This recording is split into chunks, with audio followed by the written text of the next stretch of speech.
अध्यक्ष महोदय लक्षवेधी नंबर 9. अध्यक्ष महोदय वितरित केल्याप्रमाणे मला वाटतं अध्यक्ष महोदय अत्यंत महत्त्वाचा विषय आहे. मंत्री महोदयांना माहिती आहे हा विषय की पुणे जिल्ह्यातल्या जी सर्व गावं नदीच्या किनारी आहेत त्या सर्व गावांच्या मध्ये जे पाणी आहे ते शहरांच्या मध्ये खराब पाणी मिक्स होऊन या संपूर्ण नद्या खराब झालेल्या आहेत आणि त्या खराब पाण्यामुळे जलपर्णी फार मोठ्या प्रमाणामध्ये पुणे जिल्ह्यातल्या सर्वच गावांच्या मध्ये जलपर्णी वाढलेली आहे. जलपर्णी वाढल्यामुळे शहरामध्ये जो त्रास होतो तोच त्रास आज ग्रामीण भागामध्ये व्हायला लागलेला आहे.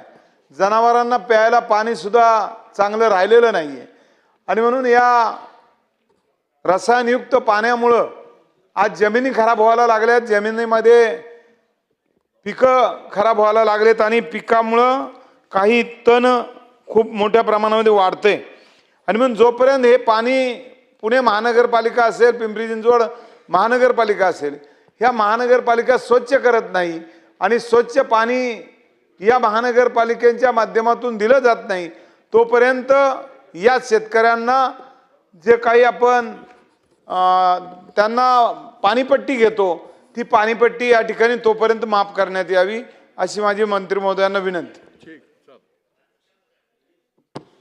अध्यक्ष महोदय ही गोष्ट बरोबर आहे की महापालिका जे पाणी वापरतं त्यामध्ये 80% पाणी त्यांनी रिसायकल करून नदीत सोडणं अभिप्रेत आहे.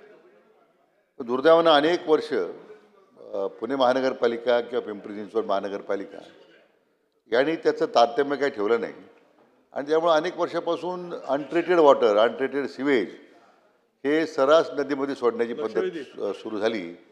आज आपण उजनी धरणाची जर अवस्था पाहिली ही केवळ ह्या वर्षा पाण्याच्या दूषित पाण्याचा परिणाम आहे. आम्ही सातत्यानं आता पुणे महापालिकेने काही पावलं उचललीत.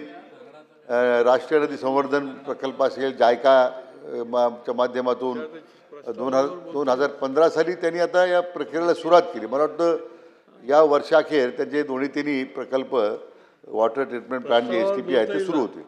पण अध्यक्ष महोदय त्यामुळं खाली दूषित पाणी शेतकऱ्यांना घ्यावं लागतं आणि शेतकऱ्याला त्या दूषित पाणी जे घ्यावं लागतं त्यामुळे त्याचा परिणाम त्याच्या विहिरीवर होतो, जमिनीवर होतो. एका बाजूला पिण्याच्या पाण्याची पट्टी आकारली जाते, इकडे शेतीच्या पाण्याची पट्टी आकारली जाते. अशाने प्रत्यक्ष शेतकऱ्याला मात्र दूषित पाणी घ्यावं लागतं. आपली जी मागणी त्याप्रमाणे ही पाणीपट्टी जी आहे या संदर्भामध्ये शासन निश्चितपणे शेतकऱ्यांची पाणीपट्टीची आकारणी रद्द करेल. कुठल्या प्रकारची पाणीपट्टी त्याकडे घेणार नाही. दूषित पाण्यामुळे शेवटी ही जबाबदारी महापालिकेची आहे. जी काही त्याच्यामध्ये कारवाई करायची आहे, दंड वसूल करायची आहे, आम्ही ती पुणे महानगरपालिका असेल, पिंपरी चिंचवड महानगरपालिका असेल त्यांच्याकडून ती वसूल करू. चला आता